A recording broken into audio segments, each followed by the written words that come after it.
केंद्रीय वित्त मंत्री निर्मला सीतारमण ने आज 5वीं बार लोकसभा में पेश किया 2023-24 का केंद्रीय बजट। आज मोदी सरकार के दूसरे कार्यकाल का आखिरी पूर्ण बजट पेश हुआ। बजट पेश करते हुए बोली वित्त मंत्री, आज भारतीय अर्थव्यवस्था 10वें से 5वें नंबर पर आई।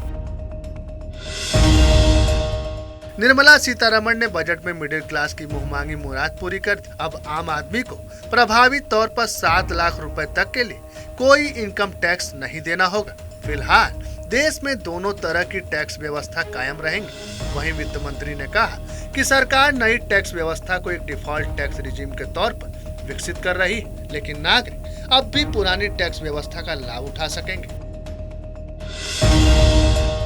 मुख्यमंत्री योगी आदित्यनाथ ने कहा कि आम बजट 2023-24 में नए भारत की समृद्धि का संकल्प, अंत्योदय का विजन है और 130 करोड़ देशवासियों की सेवा का लक्ष्य है।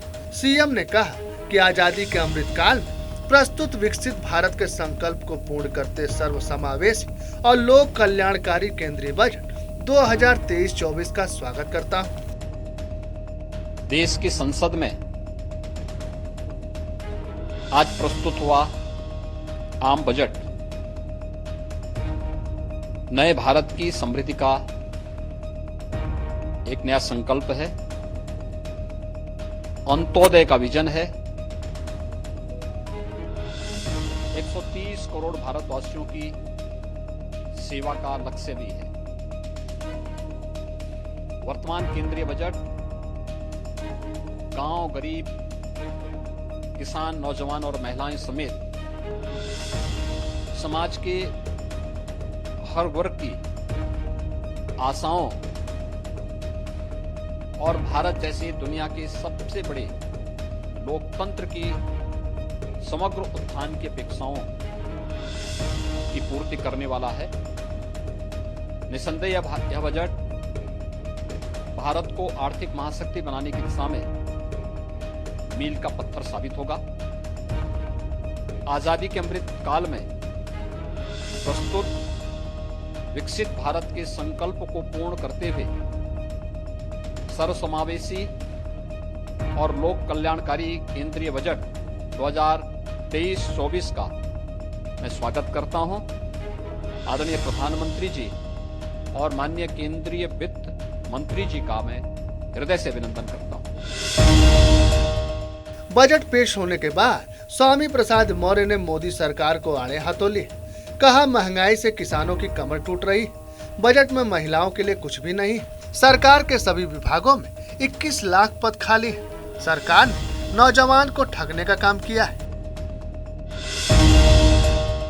बजट पेश होने के बाद बोले डिप्टी सीएम ब्रजेश पाठक, इस बजट से विकास को रफ्तार मिलेगी।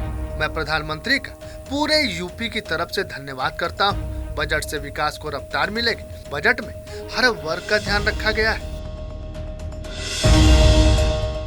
मैनपुरी से सांसद डिंपल यादव ने बजट पर दी अपनी प्रतिक्रिया। उन्होंने कहा कि मेरा मानना है कि ये एक चुनावी बजट है। मिडिल क्लास को थोड़ी रियायत दी गई, लेकिन जिस तरह महंगाई बढ़ रही है, फाइनेंस मिनिस्टर ने बजट में किसानों का बिल्कुल ध्यान नहीं रखा।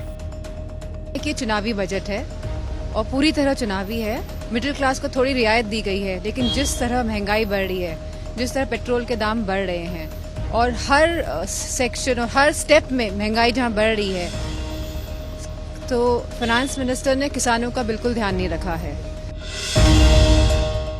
यह बजट आम जनता का बजट है। 130 करोड़ जनता के विजन को पूरा करने वाला विजन है। इस बजट में जहां मध्यम वर्ग के लोगों के लिए विशेष चिंता की गई, वहीं यह शिक्षा को बढ़ावा देने वाला बजट है। ये बजट भारत के गरीब लोगों को समर्पित है। यह बजट सबका साथ, सबका विकास, सबका प्रयास, सबको लेकर चलने वाला बजट है। मैं पीएम मोदी को धन्यवाद देना चाहता हूं और देश के लोगों के सामने शानदार बजट पेश करने के लिए वित्त मंत्री निर्मला सीतारमण को बधाई देता हूं। मैं माननीय प्रधानमंत्री जी का धन्यवाद करना चाहता हूं, निर्मला सीतारमण जी को बधाई देना चाहता हूं कि उन्होंने एक शानदार बजट जो देश की जनता के सामने रखा है, यह देश की जनता के साथ साथ विश्व की उम्मीदों को भी, उनकी अपेक्षाओं को भी पूरा करने वाला बजट होगा।